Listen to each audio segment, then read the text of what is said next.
So thank you so much. The nonpartisan Congressional Budget Office on Wednesday said the U.S. government will be unable to pay its bills sometime between July and September if the current $31.4 trillion cap on borrowing isn't raised or suspended. CBO Director Philip Swagel on Wednesday cautioned that a historic federal debt default could come even sooner. Now, that projected exhaustion date is uncertain because the timing and amount of revenue collections and outlays over the intervening months could differ from our projections. Now, in particular, income tax receipts in April could be more or less than we estimate. Republicans who control the House of Representatives want to withhold a debt limit increase until Democrats agree to deep spending cuts. Democrats, in turn, say the debt limit should not be held hostage to Republican tactics over federal spending. President Joe Biden on Wednesday accused the House Republicans of pushing him to agree to spending cuts, while their own plans would add $3 trillion to the debt. Some of our Republican friends in the House are talking about taking the economy hostage over the full faith and credit of the United States. They say, unless I accept their economic plans, which is totally irresponsible, they're not going to pay the national debt, which took 200 years to accumulate. After hitting the $31.4 trillion borrowing cap on January 19th, Treasury Secretary Janet Yellen said the Treasury can keep up payments on debt, federal benefits, and make other outlays at least through June 5th, using cash receipts and extraordinary cash management measures.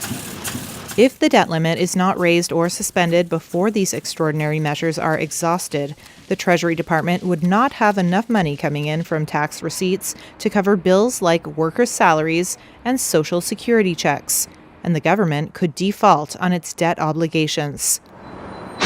So let me try again. U.S. Senator Dianne Feinstein announced this week she will not seek re-election in 2024, clearing the path for a hotly contested race for her seat among California Democrats. You have referred to Roe v. Wade as, quote, a trailblazer for women in American politics. Feinstein made the announcement Tuesday, saying she intends to accomplish as much as she can through the end of her term next year.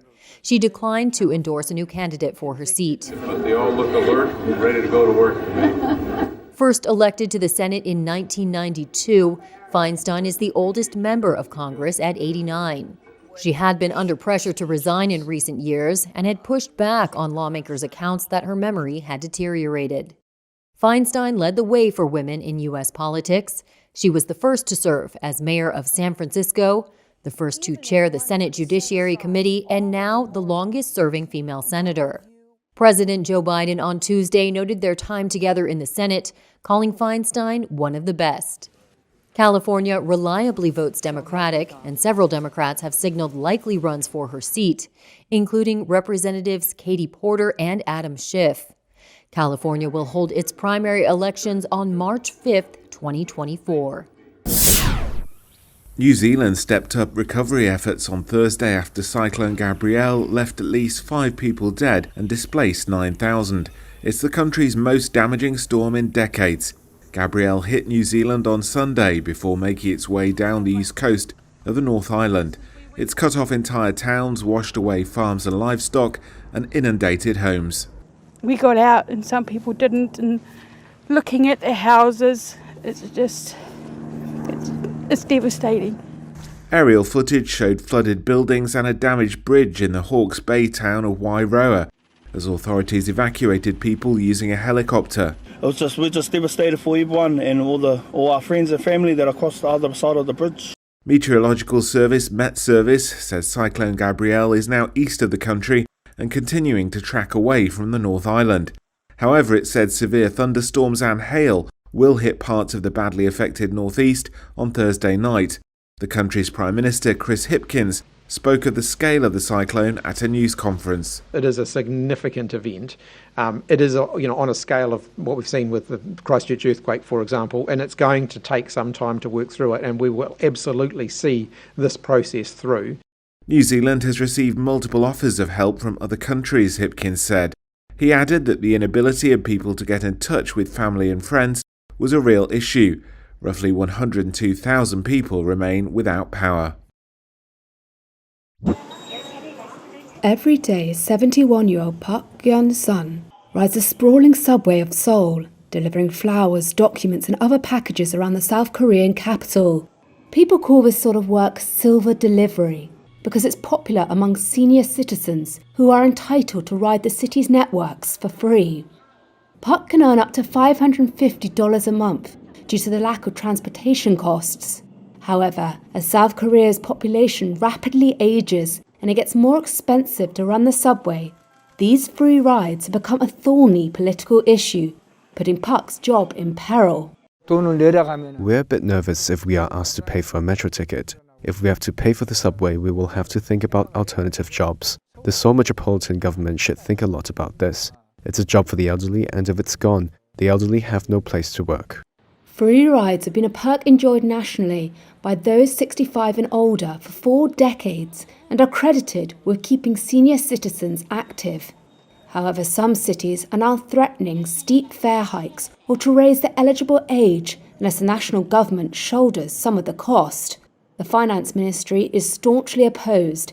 It says it has funded building and improving subway systems, and the cities should shoulder operating costs. In December, Seoul unveiled plans to hike fares by as much as 30%, although free rides for the elderly will remain in place. Bae Ki-gun is the owner of Silver Quick subway delivery service, where Park works. He says his business doesn't work without free tickets. The recruitment criteria were set based on current subway fares because delivery work requires employees to travel a lot by subway, and it costs a lot. That's why we recruit senior citizens over 65. We've tried before, but it's not possible to hire people under the age of 65 in this field. The issue is a political headache for President Yoon Suk-yeol. He promised fiscal consolidation upon taking office in May, but also counts elderly voters as a key support base. Currently, more than 18% of South Korea's population of 51 million is aged 65 or older. That's forecast to balloon to 40% by 2050. When asked for comment, Yoon's office said it will review whether local governments can hike up the age for free rides. A Gallup poll last week showed 60% of Koreans support raising the minimum to 70 years old.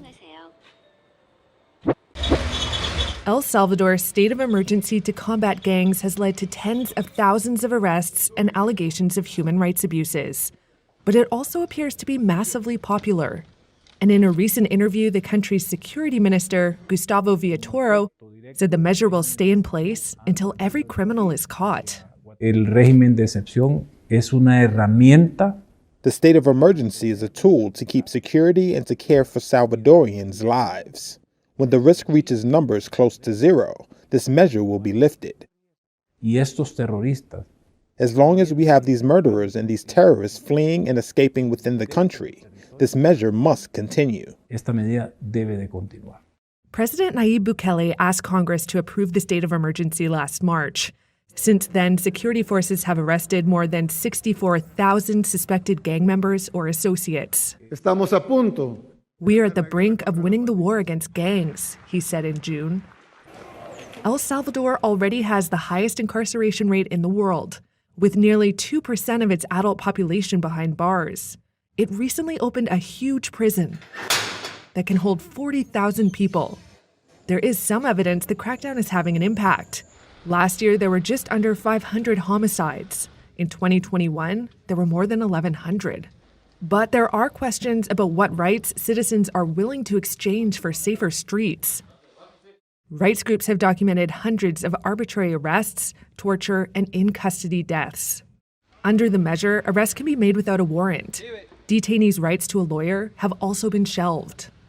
The government denies the accusations of torture and other rights of abuses outside of what's allowed. Still, residents point to concrete changes. They say they're able to go out at night and spend time at soccer pitches, all unthinkable before. One mechanic, Manuel, said that for years, hitmen from MS-13 would come demanding extortion money every 2 weeks, but not anymore. There's more security, he said. I feel calmer. I can go for a walk. I go out to walk every night with my young children around the neighborhood. Before, I didn't even take them out. In a recent survey, 92% of people said they support the state of emergency.